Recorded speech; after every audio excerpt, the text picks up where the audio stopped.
Bonjour Véronique Dazen, Bonjour.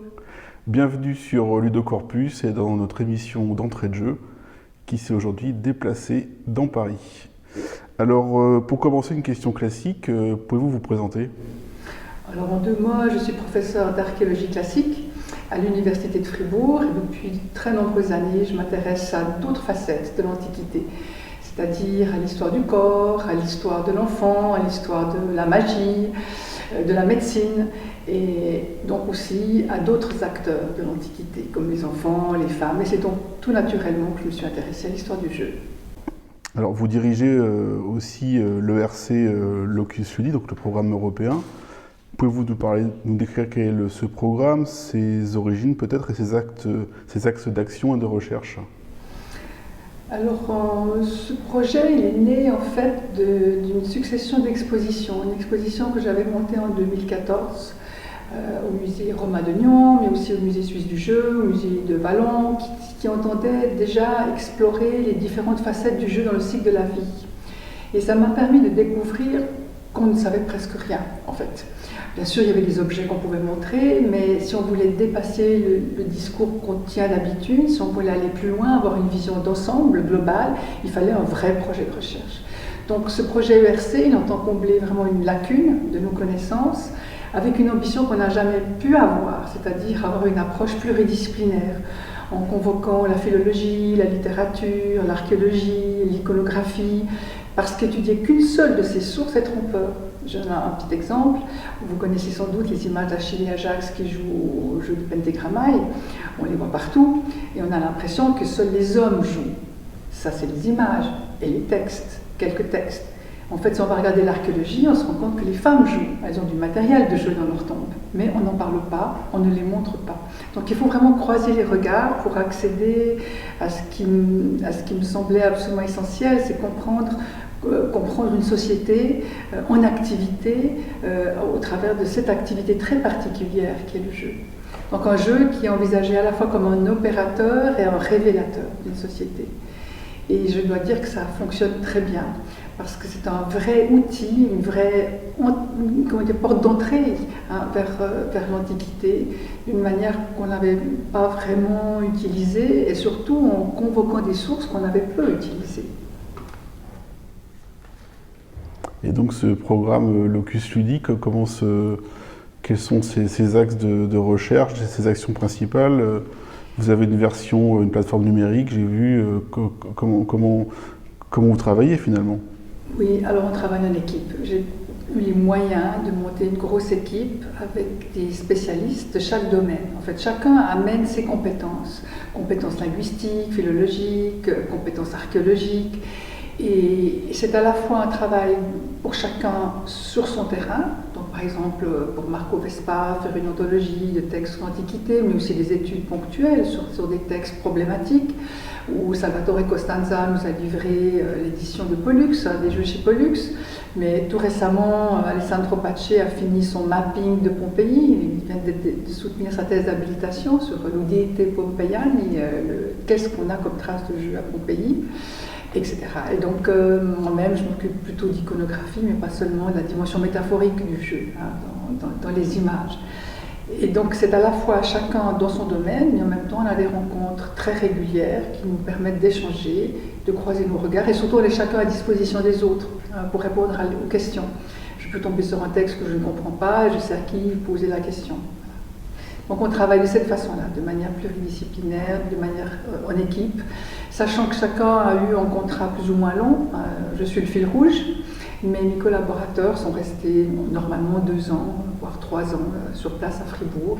Mais les contacts sont toujours là et on est reliés par un webinaire qui a lieu chaque semaine, auquel on participe. Tout le monde participe s'il a envie, s'il en a le temps, avec beaucoup de flexibilité.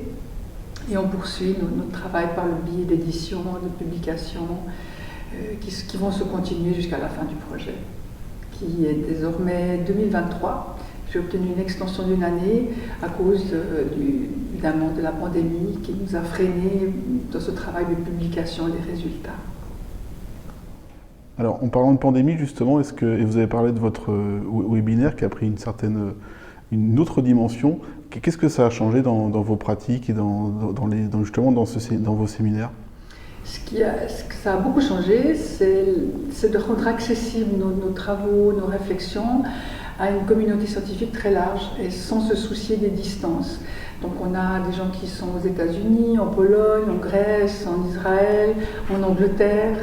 J'ai choisi un créneau horaire qui convient plus ou moins à chacun, entre 5h et 6h30. C'est 1h30 comme format, pas trop long non plus. Et donc ce souci de la flexibilité, c'est en fonction des demandes, des propositions, et au tout départ, c'est parti de notre besoin de continuer d'échanger, évidemment, et très vite se sont greffées des personnes qui avaient envie d'en savoir plus. Et actuellement, j'ai des retours qui sont très touchants de personnes qui me disent que quand je l'ai lancé en mars 2020, eh bien, je venais remplir en vide parce que tout s'était fermé. Et c'était un lieu où on continuait régulièrement d'échanger. Donc au début, on a eu 50, 60 personnes qui ont écouté le webinaire. Maintenant, on est moins nombreux, mais c'est un vrai séminaire de travail aussi, et qui reste ouvert, et qui a réussi à fédérer, on peut dire, vraiment une communauté scientifique autour d'un thème. Et c'était un des objectifs du projet, c'était de la créer, cette communauté scientifique, parce qu'au départ du projet, il y avait peut-être 4, 5 spécialistes au monde. Et maintenant, on est très nombreux. Si vous allez sur notre site, vous verrez toutes les personnes qui collaborent. On a des fidèles qui reviennent et qui non seulement se sont pris au jeu, mais qui, je crois, commencent à toucher des éléments clés de compréhension, comme dans le dernier colloque qu'on a eu sur le hasard, pour éliminer cette expression jeu de hasard et le remplacer par jeu de chance, par exemple. Alors aujourd'hui, nous nous retrouvons à l'Institut national d'histoire de l'art, où vous venez de dispenser un colloque, une conférence. Quel était le thème de la conférence, sa problématique, et dans quel cadre avez-vous dispensé cet événement ? C'était une conférence, je crois, tout à fait représentative. Elle était sur les poupées avec des guillemets antiques, entre jeu et rite. Et je le donnais avec une collègue de Belgique, Annie Furban, qui est conservatrice honoraire du musée de Marimont. Alors c'est typique puisque c'est une relation qui s'est créée entre collègues, et c'est vraiment dans cet esprit d'équipe aussi qu'on l'a donnée.